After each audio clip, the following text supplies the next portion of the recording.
Ladies and gentlemen, waiting is a common experience, and yet it is one of the hardest things we are asked to do in life. Whether it's waiting for a breakthrough in our careers, the right relationship, healing, or a significant change in circumstances, the periods of waiting can often feel frustrating, confusing, and even painful. We live in a fast-paced world where instant gratification is the norm, so being asked to wait can challenge our patience, our faith, and our sense of control. Yet throughout history, waiting has been seen as a fundamental part of the human experience, especially in a spiritual context. The question often arises, why does God make us wait? It's important to recognize that waiting is not passive. In the spiritual sense, waiting on God is not about doing nothing or giving up. It's about being active in faith, trusting that God is working behind the scenes in ways we may not understand. It is about learning patience, resilience, and a deeper level of trust in the divine plan for our lives. The concept of waiting is deeply rooted in many spiritual teachings, and understanding why God makes us wait can shift our perspective from frustration to one of growth and transformation. One reason why God might make us wait is that it builds our character. Waiting has a refining effect. It can strip away our arrogance, our impatience, and our false sense of entitlement. When we are forced to wait, we are often brought face to face with our weaknesses. We may realize how much we rely on things outside of ourselves for happiness, how we struggle with patience, or how quickly we are willing to give up when things don't go our way. In this sense, waiting acts like a mirror, showing us the areas where we need to grow. Through the waiting process, we develop qualities like patience, humility, endurance, and persistence, qualities that can only come through time and experience. Another reason God may make us wait is to strengthen our faith and trust. When we receive things immediately, it is easy to rely on ourselves, our abilities, or even the world around us to meet our needs. But waiting forces us to turn our attention to something greater. It compels us to place our trust not in our timing, but in God's timing. In the Bible, we see countless examples of individuals who had to wait for God's promises to come to pass. Abraham waited decades for the birth of his promised son Isaac. Joseph spent years in prison before stepping into the role God had prepared for him. David was anointed king long before he actually ascended to the throne. In each of these stories, the waiting was not wasted time, it was preparation. Their faith was strengthened, and they became the people they needed to be in order to fulfill their divine calling. Sometimes God makes us wait because the timing isn't right. We often think that we know what we need and when we need it, but our perspective is limited. We may be ready for the next step in our eyes, but there may be unseen factors at play.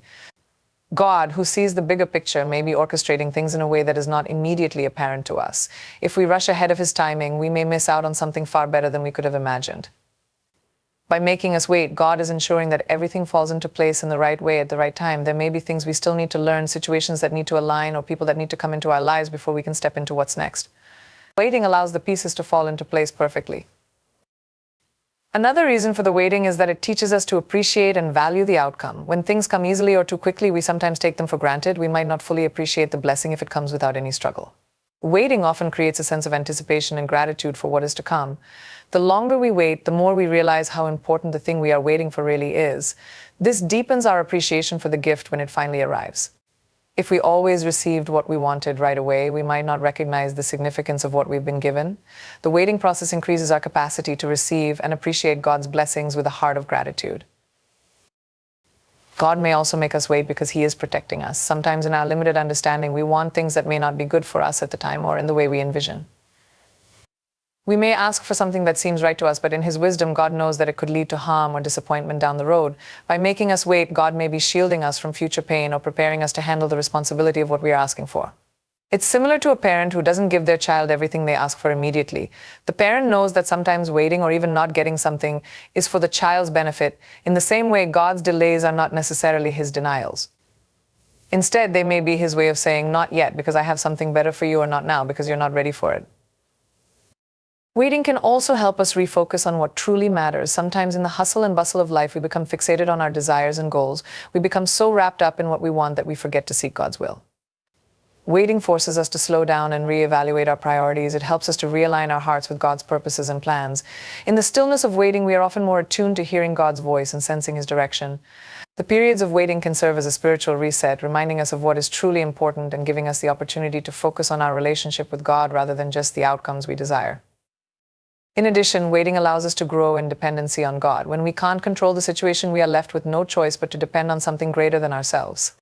In the moments of uncertainty, when we don't know when or how things will work out, we are reminded that we are not in control. This dependency is not a weakness, it is a recognition of our human limitations and an opportunity to draw closer to God. In our dependency, we learn to rely on his strength, his wisdom, and his timing. We are reminded that we are not the ultimate authors of our lives and that there is peace in surrendering to a higher power. Sometimes the waiting is simply about God teaching us to enjoy the present moment.